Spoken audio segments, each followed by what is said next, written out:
Hello aspirants, I hope आप सभी अच्छे से तैयारी कर रहे होंगे। आपका मेरे YouTube channel maths with concept में हार्दिक स्वागत है। गाइस, जैसे कि आपको पता है कि हम DSSB का TGT का 60 डेज का बैच कर रहे हैं, जिसमें हमने अपनी 3 यूनिट पूरी तरीके से कवर कर ली है। फर्स्ट यूनिट है हमारी थ्योरी ऑफ रियल फंक्शंस, हमने कवर कर ली है। Second differential equation and third is partial differential equation. ये तीनों यूनिट हमने अपनी कवर कर लिया है, जिसमें हमने सारे टॉपिक्स कवर किए हैं जो कि DSSB TGT के न्यू सिलेबस के अकॉर्डिंग है। तो अगर आपने वो वीडियोस नहीं देखी है तो चैनल के होम पेज पर प्लेलिस्ट बनी हुई है 60 डेज बैच के नाम से, आप जाकर वीडियोस देख लीजिए। आज का हमारा टॉपिक है रो इक्लन फॉर्म। तो रो इक्लन फॉर्म हमारी कौन सी यूनिट के अंतर्गत आता है? रो इक्लन फॉर्म हमारा आता है अलजेब्रा के। किसके? अलजेब्रा। ठीक है। और गाइज, आज मैं आपको ये सिखाऊंगी कि हम इक्लन फॉर्म होती क्या है और इक्लन फॉर्म का मैट्रिक्स में क्या यूज होता है। ठीक है ना ही आज हम इसके एप्लीकेशंस करेंगे। आज हम सिर्फ इक्लन फॉर्म से कैसे मैट्रिक्स की रैंक निकाली जाती है सिर्फ ये सीखेंगे, क्योंकि ये सबसे बड़ा टास्क है। और आपको जो मैं मैट्रिक्स की रैंक निकालने सिखाऊंगी इक्लन फॉर्म की हेल्प से, ना ही अपर ट्रायंगुलर बनाना है ना ही लोअर ट्रायंगुलर बनाना है। सीधा आपको एक छोटी सी ट्रिक बताऊंगी, उसकी हेल्प से आपके 100 के 100% क्वेश्चन बिल्कुल करेक्ट होंगे। और जो हम लोअर और अपर ट्रायंगुलर से करते हैं उसमें हमारे कुछ क्वेश्चंस 90% क्वेश्चन ही ठीक हो पाते हैं, कुछ क्वेश्चन हमारे क्या हो जाते हैं, गलत हो जाते हैं। DSSB का सबसे फेवरेट टॉपिक है ये रो इक्लन फॉर्म, और इसमें से क्या निकलवाना कि कैसे हम रैंक फाइंड आउट करते हैं। तो एक बार ये क्वेश्चन पूछा गया था कि can we use to change a question in echelon form we use column method. तो अवर आंसर इज नो। ये पूछा था कि इक्लन फॉर्म कि जब आप क्वेश्चंस करते हैं क्या आप उसमें कॉलम मेथड लगा सकते हैं? नहीं। इसलिए मैंने इसको नाम लिखा है रो इक्लन फॉर्म। सिर्फ आप इसमें रो लगा सकते हैं, रोज वाली सारी प्रॉपर्टी लगा सकते हैं, कॉलम वाली कोई भी प्रॉपर्टी नहीं लगाएंगे। ठीक है ना। और इक्लन फॉर्म का क्या यूज होता है? What is the form of echelon form? The use of echelon form to find out the rank, to find out the rank of a matrix. क्या कर सकते हैं हम? इसके हेल्प से किसी भी मैट्रिक्स की रैंक फाइंड आउट कर सकते हैं। अच्छा, रैंक क्या होती है और रैंक को किससे डिनोट करते हैं? रैंक को डिनोट करते हैं रो ए से। किससे डिनोट करते हैं? रो ए से। अच्छा, और रैंक होती क्या है? नंबर ऑफ नॉन जीरो रोज। जितनी हमारी नॉन जीरो रो होंगी, यानी कि जिसमें क्या होगी, एक भी जीरो नहीं होगी, यानी कि कोई भी जिसमें हमारी सारी जीरो होगी हम उसे रैंक में काउंट नहीं करेंगे, और जिसमें हमारे नंबर्स होंगे उसे हम किस में काउंट करेंगे? रैंक में काउंट करेंगे। कैसे करते हैं ये क्वेश्चंस के थ्रू आपको समझ में आएगा। ठीक है ना। दो तरह के हमारे मैट्रिक्स होते हैं, आपको पता ही है। नल मैट्रिक्स, जिसको वॉइड मैट्रिक्स भी बोलते हैं, और आइडेंटिटी मैट्रिक्स भी बोलते हैं।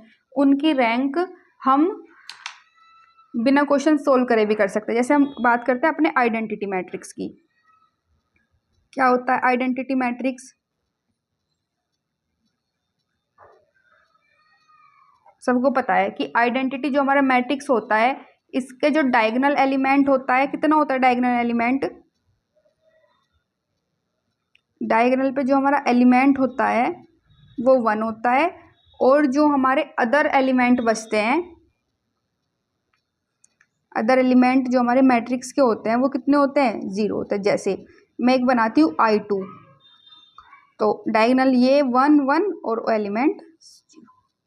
ऐसे मैं I3 बनाती हूँ, I3 का मतलब है 3 रोज 3 कॉलम्स, तो 1 0 0 0 1 0 0 0, ये हो गया ना हमारा कॉलम, ये हो गया हमारा कॉलम। अच्छा, अगर आपसे कोई पूछता है कि आपको ये मैट्रिक्स दिया है I2 और इसकी आपसे क्या पूछी है? रैंक पूछी है, तो इसमें हमारी नंबर ऑफ नॉन जीरो रोज कितनी है? देखो यहाँ पर भी एक एलिमेंट 1 आ गया, यहाँ पे भी एक एलिमेंट 1 आ गया। तो जितने ऑर्डर का हमारा आइडेंटिटी मैट्रिक्स होता है उतनी ही उसकी रैंक होती है। तो रैंक ऑफ ए हो गई 2। I3, इसमें हमारे कितनी रोज हैं 3 और कितने कॉलम है 3, तो 3/3 का हमारा क्या है एक आइडेंटिटी मैट्रिक्स है। तो जितनी इसमें रो और कॉलम होते हैं उतनी क्या हो जाती है रैंक। तो रैंक कितनी हो गई इसकी 3।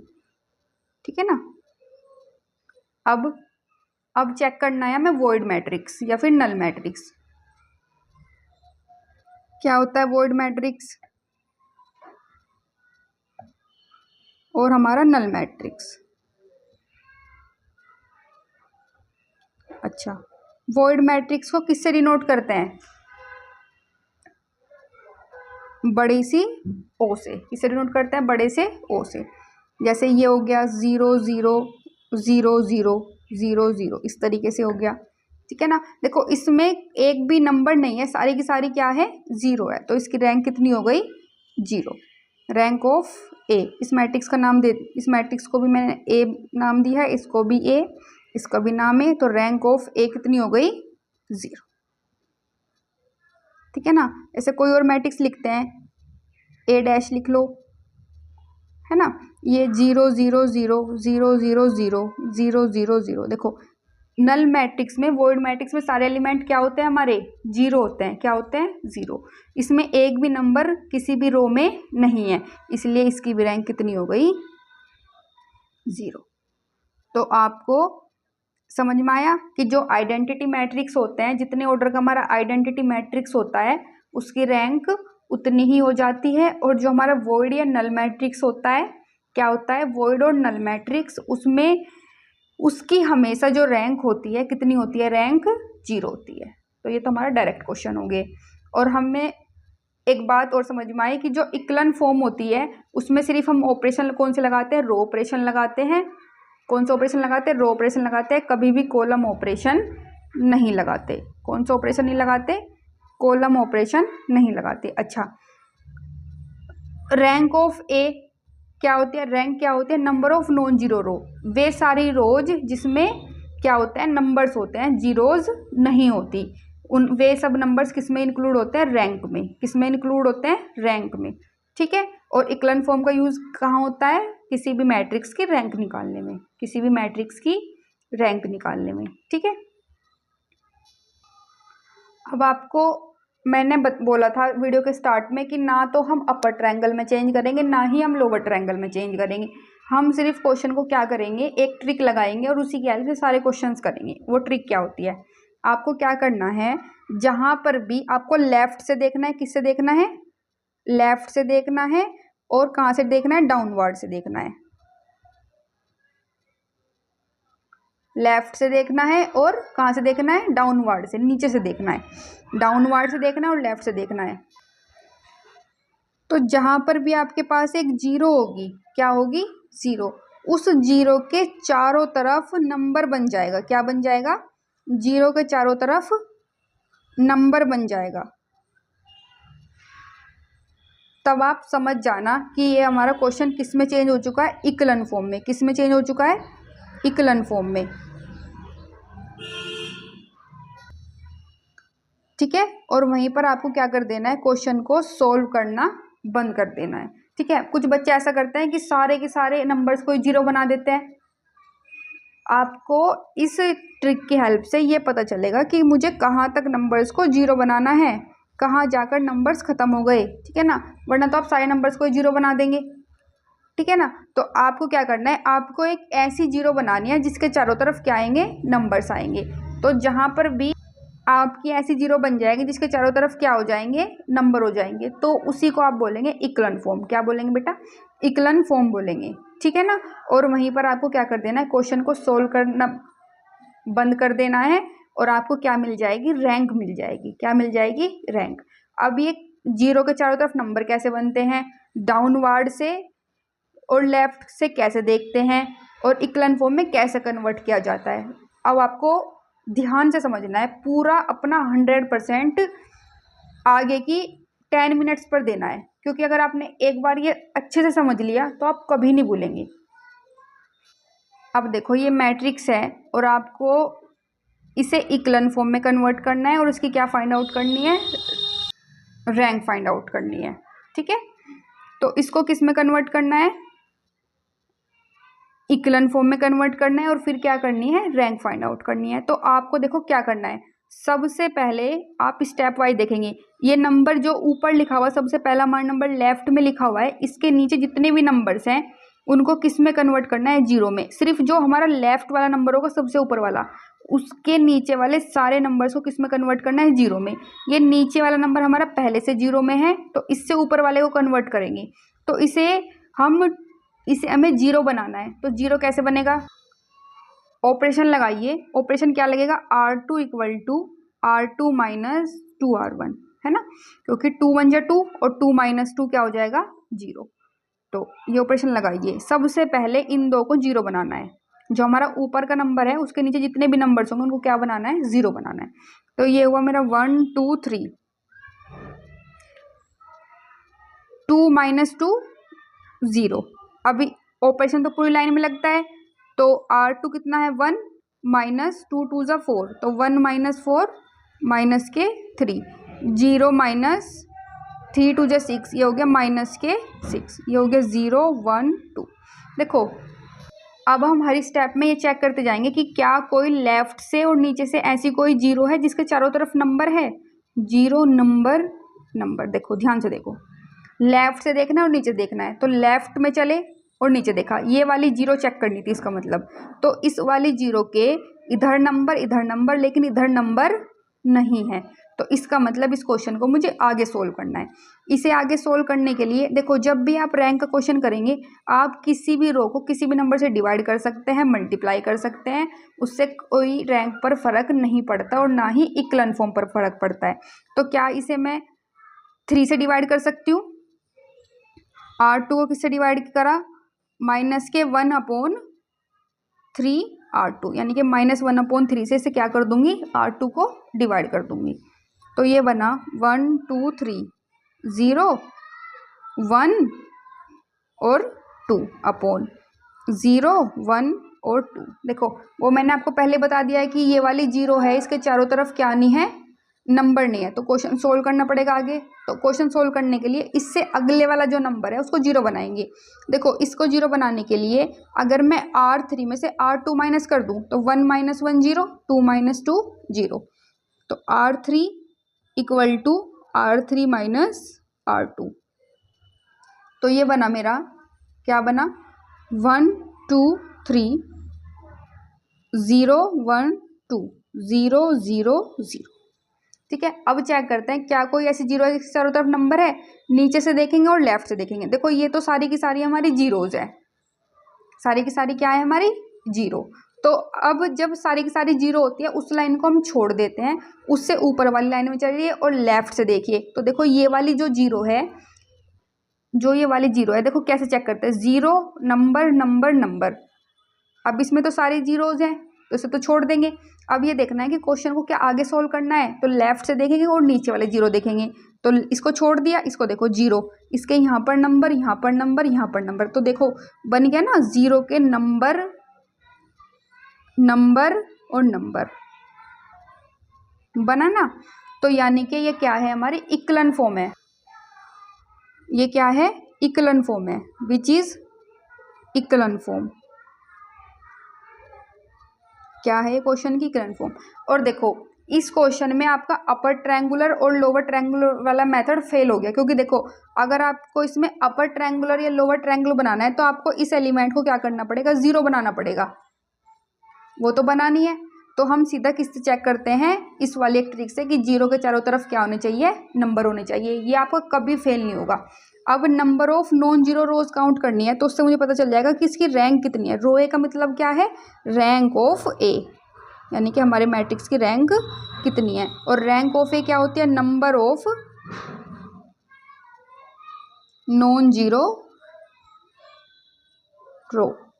तो इसमें तो सारी की सारी जीरोज हैं, इसको तो छोड़ देंगे। इस वाली रो में नंबर्स हैं, जीरो भी है नंबर्स भी है। अगर सारे जीरो होते हैं उसको छोड़ते हैं, अगर एक भी नंबर है हमारा तो उसे काउंट करते हैं। तो यहाँ पर क्या है, हमारा नंबर्स हैं 1 और 2, और यहाँ पर भी नंबर है 1 2 3। तो हमारा कितना आंसर हो गया, तो 1 और 1 2। तो रैंक कितनी हो गई, तो यही हमारा हो गया आंसर। समझ में आया? ठीक है, अब नेक्स्ट क्वेश्चन की प्रैक्टिस करते हैं। इससे आपको समझ में आया होगा कि सबसे पहले हम क्या करते हैं, जो हमारा सबसे ऊपर का नंबर होता है उसके नीचे वाले सारे नंबर को सबसे पहले जीरो बनाते हैं। क्या बनाते हैं? जीरो। उन्हें जीरो बनाने के बाद चेक करते हैं कि क्या कोई ऐसी जीरो आई जिसके चारों तरफ नंबर था। तो हमने जीरो ये चेक करी और इसके चारों तरफ नंबर नहीं था। और नीचे से देखते हैं, लेफ्ट से देखते हैं, तो इस जीरो के चारों तरफ क्या नहीं है? नंबर नहीं है। तो यानी कि क्वेश्चन क्या करना पड़ेगा? आगे सोल्व करना पड़ेगा। आगे सोल्व करने में जो जीरो के एकदम बराबर वाला नंबर है उसको क्या बनाएंगे? जीरो बनाएंगे। ठीक है ना? तो उसे जीरो बनाने के लिए मुझे दिखता है कि नंबर 3, ये पूरी जो रो है 3 से डिवाइड कर देंगे तो 1 और 2 बन जाएंगे। तो 3 1 जा 3, 3 2 जा 6, और माइनस के 1/3 से क्या किया? R2 को डिवाइड कर दिया। डिवाइड करने से रैंक पे कभी कोई फर्क नहीं पड़ता। तो ये हो गया 1 2 1 2। तो मैंने इसको जीरो बनाने के लिए क्या किया?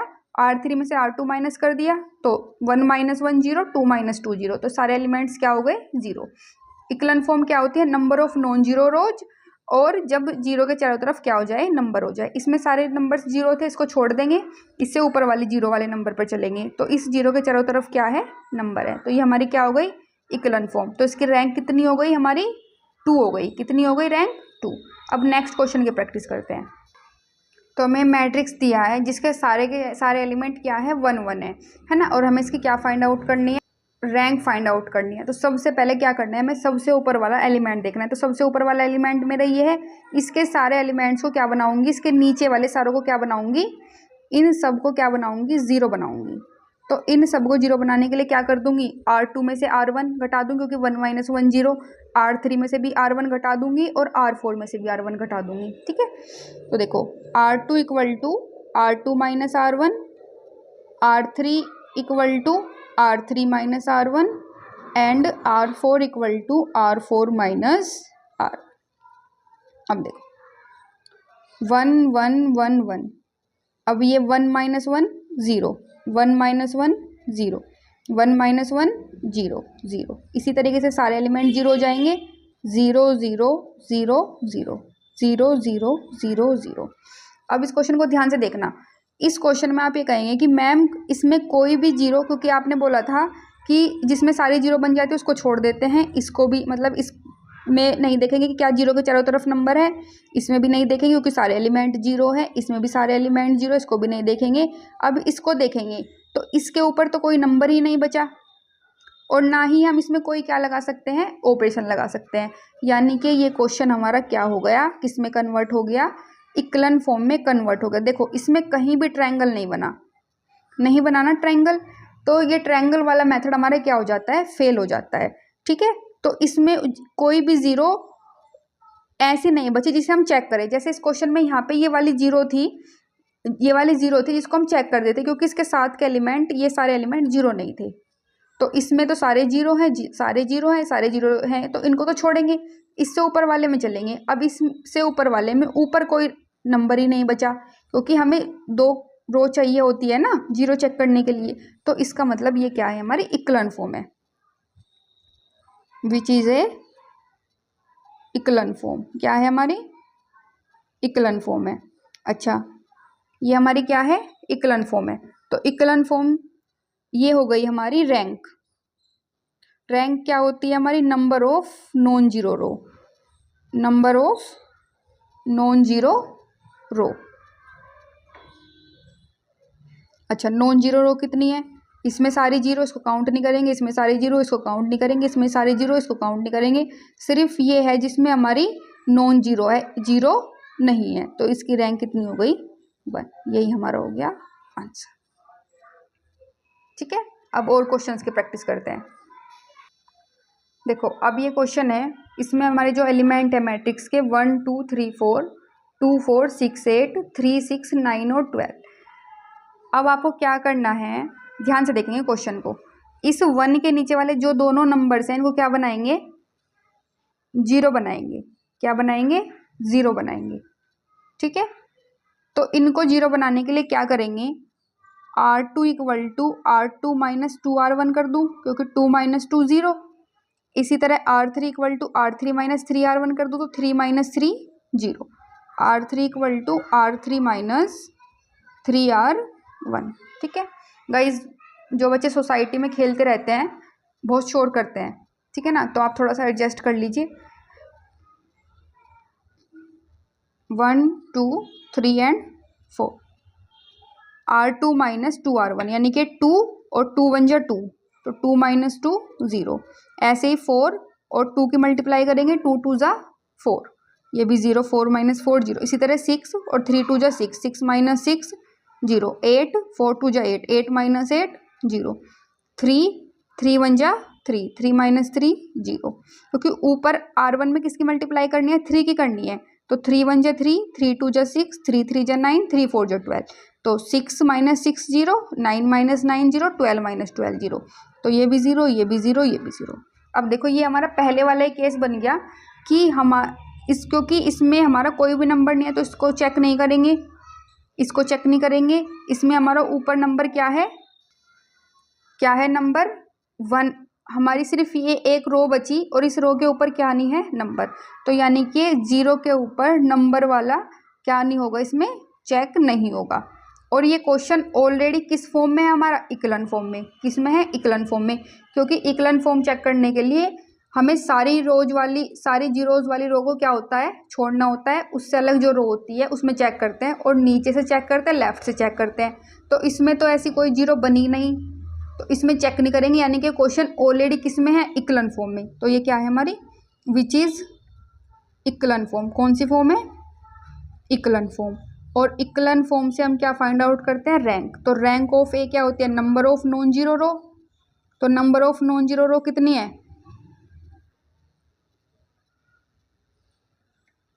आई think number of non zero row 1 है, क्योंकि इसमें सारी जीरोज है, इसमें सारी जीरोज है, तो कितनी है 1। तो यही हमारा क्या हो गया, आंसर हो गया। ठीक है, अब देखो मेरा क्वेश्चन है ये 6 1 3 8 4 2 6 माइनस के 1 10 3 9 7 16 4 12 और 15, इसे किस में कन्वर्ट करना है, इक्लन फॉर्म में कन्वर्ट करना है। तो इक्लन फॉर्म में कन्वर्ट करने के लिए इस 6 के नीचे जितने भी नंबर्स है एकदम नीचे वाले, इनको क्या बनाऊंगी, 0 बनाऊंगी। क्या बनाऊंगी, 0। देखो या तो आप क्या कर लीजिए, जैसे मुझे 10 को कन्वर्ट करना है तो आप इसकी हेल्प से करेंगे, तो आप क्या ऑपरेशन लगाएंगे, देखो मैं बताती हूँ कि अगर एग्जाम में आपको समझना है तो कौन सा ऑपरेशन लगाएंगे। जैसे इसको बनाना है तो आप कर देंगे R3 equal to 6R3 minus 10R1, इस वाले एलिमेंट की इस वाली रो में गुना और इस वाले एलिमेंट की इस वाली रो में गुना। तो देखो 6 की गुना जब R3 में करेंगे 6 multiply 10 60 minus 10 multiply R1, R1 की वैल्यू कितनी है 6, तो 10 6 जा 60, तो 60 माइनस 60 कितना हो गया, कुल मिला के वैल्यू हो गई मेरी 0, हो गई ना वैल्यू 0। तो इस तरीके से क्या करना है, क्वेश्चन को सोल्व करना है। तो मुझे इसको 0 बनाना है और इसको 0 बनाना है, तो देखो कैसे बनाएंगे 0। दूसरा मेथड देखो मुझे क्या समझ में आ रहा है, अगर मैं 6 और 4 यानी कि R1 और R2 को ऐड कर दूं तो 6 और 4 10 हो जाएंगे, और R3 में से अगर मैं R1 और R2 को माइनस कर दूं तो 6 और 4 10 और 10 माइनस 10, तो ये एलिमेंट 0 हो जाएगा। इसी तरह अगर मुझे 16 को क्या करना है, 0 बनाना है, तो क्या करूँगी कि 10 और 6 और 4 10, ये नहीं बना। लेकिन अगर मैं R1 और R3 को प्लस कर दूँ, देखो 6 और 10 16 और 16 माइनस 16 कितना हुआ, 0 हो गया ना। तो ये ऑपरेशन ईजी है मल्टीप्लाई से, क्योंकि मल्टीप्लाई से प्लस करना ज़्यादा ईजी होता है। तो देखो ये हुआ R3 equal to R3 minus R1 plus R2, क्योंकि 6 और 4 10, 10 minus 10, R4 equal to R4 minus 10 और 6 16, R1 plus R3, 6 1 3 and 8 4 2 6 minus के 1। अब देखो 6 and 4 10, 10 minus 10 0, 1 and 2 3, 3 minus 3 0, 6 and 3 9, 9 minus 9 0, 8 और माइनस 1 कितना हुआ, प्लस के 7 और 7 माइनस 7 0। इसी तरह अब करेंगे, अब किसको करना है, R4 में से किसको माइनस करना है, R1 और R3 को। 6 प्लस 10 16 और 16 minus 16 0, 3 and 1 4, 4 minus 4 0, 9 and 3 12, 12 minus 12 0, 8 and 7 15, 15 minus 15 0। देखो ये तो दो हमारी बहुत आसानी से क्या हो गई, जीरो गई। अब चेक करते हैं कि क्या, अभी देखो ये क्वेश्चन पूरा नहीं हुआ क्योंकि यहाँ पर अभी 6 के नीचे वाले तीनों नंबर में जीरो नहीं आई, सिर्फ ये जीरो आई, ये जीरो आई। अब इसको क्या करना है, जीरो बनाना है। तो देखो कैसे बनाएंगे, R2 इक्वल टू, या तो आप कर लीजिए ऊपर वाले नंबर के नीचे में मल्टीप्लाई, नीचे की ऊपर में मल्टीप्लाई, या देखो कुछ और भी कर सकते हैं हम क्या ऐसा कर सकते हैं 3R2 माइनस 2R1 कर सकते हैं। 3 4 जो 12 और 2 6 जो 12, तो 12 माइनस 12 क्या हो जाएगा, जीरो हो जाएगा। चलो भाई ठीक है, तो 3 4 जो 12 एंड 6 2 जो 12, तो 12 माइनस 12 क्या हो जाएगा, जीरो, यानी कि उसकी हेल्प से नंबर क्या बन जाएगा, जीरो बन जाएगा। तो 6 1 3 एंड 8 ये हमारा जीरो हो गया। अब इसको यहाँ पर लिखेंगे 3 2 जा 6 एंड 2 1 जा 2, तो 6 माइनस 2 4, 6 3 जा 18 एंड 3 2 जा 6, 18 माइनस 6 कितना हुआ 12। अब इसको करेंगे माइनस के 3 एंड माइनस के 16, 8 2 जा 16, तो ये हो गया माइनस के 19। देखो जब आपके थोड़े से नंबर टिपिकल हो तो साइड में ऐसे कर लिया करो, कभी भी क्वेश्चन गलत नहीं होता। 0 0 0 0 0 0 0 0। अब अपने ट्रिक के पास चलेंगे, कौन सी, कि जीरो के इधर नंबर, जीरो के इधर नंबर, जीरो के इधर नंबर। और किस में चेक करेंगे, लेफ्ट से चेक करेंगे, नीचे से चेक करेंगे, और जिसमें एलिमेंट सारे जीरो होंगे उससे चेक नहीं करेंगे।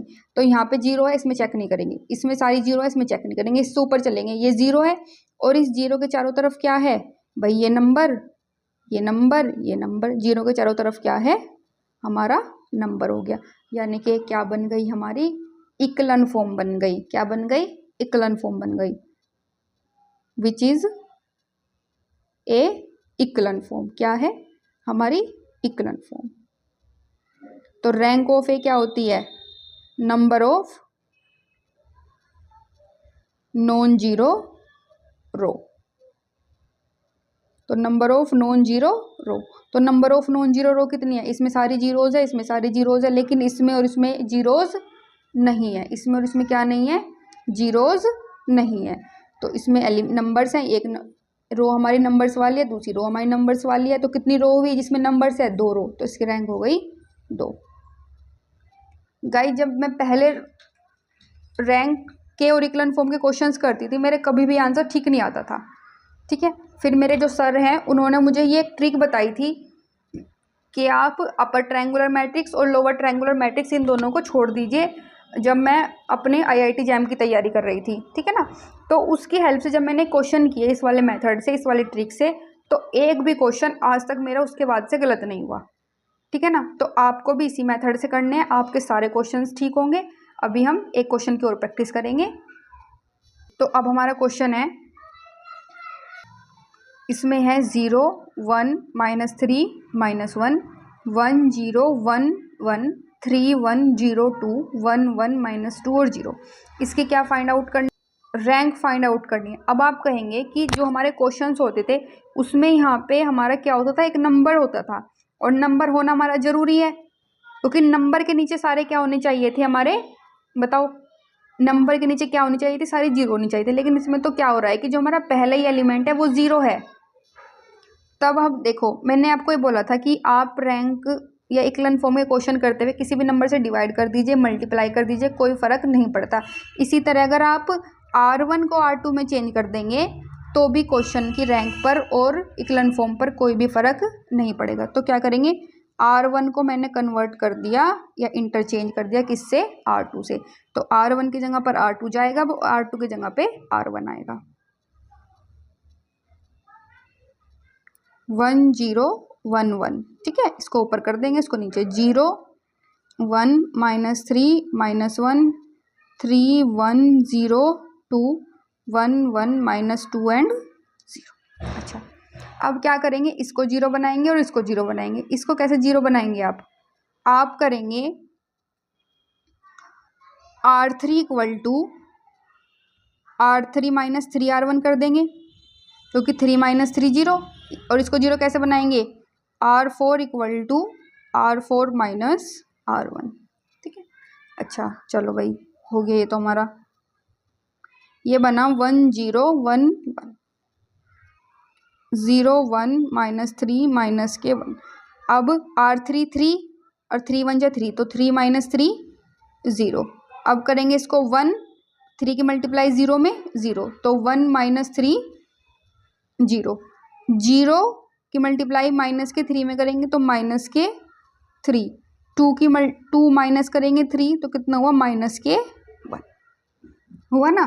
2 की मल्टीप्लाई किस में करी, माइनस के 3 में, तो माइनस 3, 2 माइनस 3 कितना हुआ, माइनस के 1 हुआ।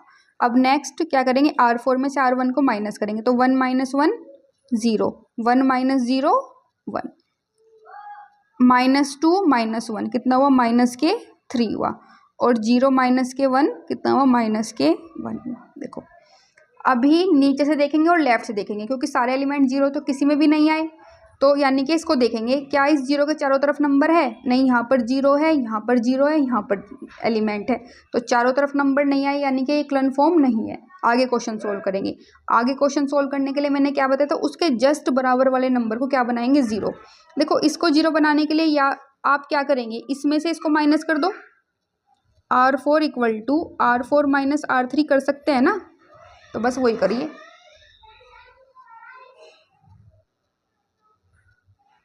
1 0 1 1 0 1 minus 3 minus 1 0 0 minus 3 minus 1 0 1 minus 1 0 minus 3 plus 3 0 minus 1 plus 1 0। ठीक है, अब इसमें तो सारे एलिमेंट क्या आ गए मेरे, देखो सारे एलिमेंट क्या आ गए, 0 आ गए, तो इसमें तो हम 0 के चारों तरफ नंबर वाले को चेक नहीं करेंगे, इससे ऊपर वाले में चलिए, नीचे से देखते हैं और लेफ्ट से देखते हैं। तो यहाँ पर 0 और यहाँ पर 0, ठीक है ना, 0 देखते हैं और कहाँ से देखते हैं, लेफ्ट से देखना शुरू करते हैं। तो ये 0 है, इसको छोड़ देंगे, इसके जस्ट बराबर वाली 0 देखो, इस 0 के देखो चारों तरफ, यहाँ पर भी नंबर, यहाँ पर भी नंबर और यहाँ पर भी नंबर। जीरोस कहाँ से देखते हैं, नीचे से देखते हैं और लेफ्ट से देखते हुए किसकी तरफ चलते हैं, राइट की तरफ। ठीक है ना, क्योंकि लास्ट वाली 0 राइट में ये है ना हमारी, तो इस 0 के चारों तरफ क्या है, नंबर्स है। तो इसका मतलब ये हमारी क्या गई, इक्विवेलेंट फॉर्म। क्या गई, इक्विवेलेंट फॉर्म।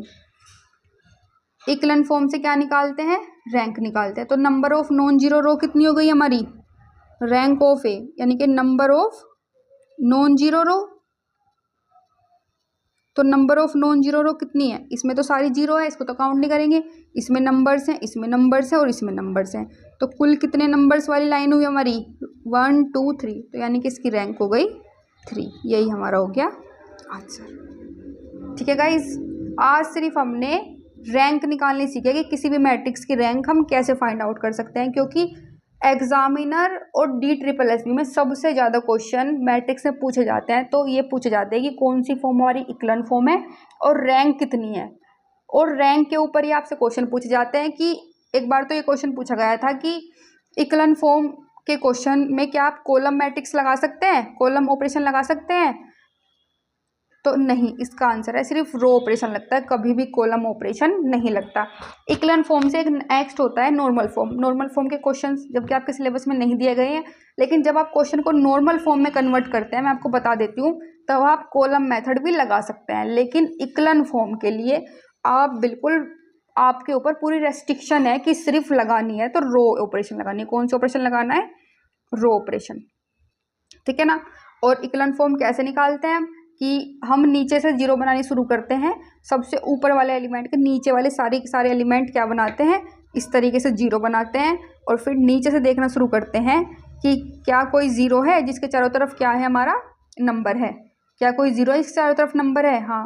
देखो यहाँ से, क्योंकि इसमें सारे एलिमेंट 0 तो इसको छोड़ दिया, यहाँ पर इसमें नीचे से देखते हैं और लेफ्ट से देखना शुरू करते हैं। तो यहाँ पे 0 है, 0 के जस्ट बराबर वाली भी 0 है, तो जो हमारी इधर की साइड वाली 0 पड़ती है, लास्ट वाली, इसको चेक करते हैं, इस 0 के चारों तरफ क्या है, नंबर्स हैं। तो ये हमारी इक्विवेलेंट फॉर्म हो गई। और इक्विवेलेंट फॉर्म से क्या निकालते हैं, रैंक। तो कितने नॉन जीरो रोज है हमारी, 1 2 3, यानी कि इसकी रैंक कितनी हो गई हमारी, कुल मिला के रैंक हो गई 3। ठीक है गाइज, अगर आपको कुछ भी क्वेरी है और तो आप मुझे टेलीग्राम ग्रुप पर ज्वाइन कर लीजिए। मैं टेलीग्राम ग्रुप पर मोस्टली टाइम एक्टिव रहती हूँ और बच्चे मुझसे बहुत सारी क्वेरीज पूछते रहते हैं। मैं उनका साथ के साथ आपको क्या दे देती हूँ, आंसर दे देती हूँ। आपको कुछ भी डाउट है, कोई भी क्वेश्चन है, आप मुझे भेज सकते हैं टेलीग्राम ग्रुप पर, मैं आपको उसका सोल्यूशन करा दूंगी। आपको उससे रिगार्डेड कोई भी हमारे कोर्स है, कोई वीडियोज़ है, कुछ भी है, किसी भी बारे में कोई भी जानकारी चाहिए तो आप टेलीग्राम ग्रुप पर मुझे मैसेज कर सकते हैं, कमेंट सेक्शन में मैसेज कर सकते हैं। आपको बहुत जल्दी उसका आंसर मिल जाएगा। एंड टेलीग्राम ग्रुप का आपको लिंक मेरे डिस्क्रिप्शन में मिल जाएगा और कमेंट सेक्शन में भी मिल जाएगा। गाइस, आपको पता है कि हमारा एक 200 मोस्ट इम्पोर्टेंट थ्योरम का जो कोर्स था वो कंप्लीट हो चुका है। आप थ्योरम के नोट्स परचेज भी कर सकते हैं, जो कि न्यू सिलेबस के अकॉर्डिंग है और सारे के सारे टॉपिक्स हैं जिनकी कॉस्ट ओनली 49 रुपीज़ है। आप पहले प्रीव्यू देख लीजिए, प्रीव्यू वीडियो भी मेरे चैनल पर है। आप टीजीटी के एमसीक्यूज़ खरीद सकते हैं जिसमें 32 टॉपिक है और 1500 एमसीक्यूज़ है। अब मैं उन एमसीक्यूज़ का सॉल्यूशन भी करा रही हूँ। इतने क्वेश्चन का सॉल्यूशन आपको किसी भी टीचर ने आज तक नहीं कराया होगा, ठीक है ना। तो आप उनको भी परचेज कर सकते हैं, उनकी कॉस्ट 99 रुपीज़ है। एंड आप पीजीटी एमसीक्यूज़ भी परचेज कर सकते हैं जिसमें हमारे 52 टॉपिक्स हैं और 18 टॉपिक्स के सभी सॉल्यूशन भी आपको साथ में मिले हुए हैं। और सिर्फ आपके एमसीक्यूज़ की फॉर्म में नहीं है, इंपॉर्टेंट पॉइंट्स के फॉर्म में, फिल इन द ब्लैंक्स की फॉर्म में, ट्रू फॉल्स की फॉर्म में और एमसीक्यू की फॉर्म में तो है ही, ठीक है ना। आपको कुछ भी परचेज करना है, सबसे पहले उसकी प्रीव्यू वीडियो देखिए। आप प्रीव्यू नोट्स भी देख सकते हैं, प्रीव्यू वीडियो मेरे चैनल पर है। सब आपको सिर्फ बता देंगे कि हमारे इसमें ये है, लेकिन कोई आपको सामने से दिखाता नहीं कि हाँ हम ये सेल कर रहे हैं या ये बच्चों के लिए है। मैंने आधे घंटे की, हाफ आवर की आपके लिए वीडियो बनाई हुई है कि आप अच्छे से देख लें कि हाँ ये मुझे परचेज़ करना चाहिए या नहीं करना चाहिए। अगर आपको अच्छा लगता है तो परचेज़ करिए। और जो हमारा ये 60 डे बैच चल रहा है, इसकी क्लासेस भी बिल्कुल फ्री ऑफ कॉस्ट है। कुछ टीचर्स और कुछ टीचर्स बच्चों को बोल रहे हैं कि मतलब उनकी कॉस्ट ले रहे हैं या कुछ है, ऐसा कुछ नहीं है। और आपको कहीं भी इस बैच का पेमेंट नहीं करना है, ये बिल्कुल फ्री ऑफ कॉस्ट है। और आप मेरे Telegram group maths with concept को ज्वाइन कर लीजिए। जो भी पेमेंट होगा आपको वहीं पर QR कोड मिलेगा, उसी पर पेमेंट करना है और किसी भी पर पेमेंट नहीं करना है, ठीक है। एंड नेक्स्ट थिंग, जो हमारा 60 डे बैच है, ये बैच भी बिल्कुल फ्री ऑफ कॉस्ट है। इसकी हमारी जितनी भी क्लास नोट्स है, जितनी भी PDF है, लगभग 16 PDF है, वो भी बिल्कुल फ्री ऑफ कॉस्ट है। आप टेलीग्राम ग्रुप से जाकर डाउनलोड कर सकते हैं और अपने नोट्स साथ के साथ बनाते हुए चलिए, क्योंकि अब एग्ज़ाम कभी भी हो सकता है। इसलिए हमने 1500 MCQ वाली जो PDF है उसके साथ प्रैक्टिस स्टार्ट कर दी है, ठीक है। उसकी हमारी एक क्लास हो चुकी थी और आज एक क्लास आपको आज मिल जाएगी, ठीक है ना। तो डेली उसकी भी प्रैक्टिस चलेगी और साथ के साथ हमारा बैच भी चलता रहेगा और 3 यूनिट हमारी कंप्लीट हो चुकी है, ठीक है। और गाइज, अगर आपको मेरा कोर्स अच्छा लग रहा हो, थ्योरम नोट्स अच्छे लगे हो, थ्योरम्स वाली क्लासेस अच्छी लगी हो, 1500 MCQs वाला अच्छा लगा हो, तो प्लीज़ चैनल को लाइक करें, शेयर करें, सब्सक्राइब करें। आपको इस चैनल पर थ्योरम्स की पूरी डिटेल में पढ़ाया गया है, आपको बैच में डिटेल से पढ़ाया जा रहा है, 11वीं क्लास से पढ़ाया जा रहा है, ठीक है ना। आपको MCQs की प्रैक्टिस कराई जा रही है, 1500 MCQs की प्रैक्टिस कराई जा रही है। मतलब सब चीज़ें आपको सिर्फ एक चैनल पर ही मिल रही है। तो इसके पीछे आप देखें मैं कितनी ज़्यादा मेहनत कर रही हूँ आप लोगों के लिए। तो चैनल को प्लीज़ लाइक करें, शेयर करें और सब्सक्राइब करें। और हाँ, टेलीग्राम ग्रुप ज्वाइन कर लीजिए। आपको जो भी नोट्स परचेज़ करने हैं आप परचेज़ कर सकते हैं। अगर आपको नोट्स परचेज़ नहीं करने, लेकिन अपने क्लास नोट्स जो हैं वो अपने क्या कर लेने हैं, डाउनलोड कर लेना। 60 डेज बैच बिल्कुल फ्री ऑफ कॉस्ट है, उसकी सारी PDFs भी फ्री हैं। So please like share and subscribe, मेहनत करते रहिए। और ये ध्यान रखना है कि कोई भी शॉर्टकट नहीं होता। कोई आपको बोले कि बस ये कर लीजिए इससे हो जाएगा, नहीं, मैं ये कहती हूँ सारा करना है आपको, सब चीज़ें ऑलराउंडर बन के करना है, ठीक है ना। तो please like share and subscribe, मेहनत करते रहिए, आपको सफलता ज़रूर मिलेगी। Thank you so much. Please like share and subscribe.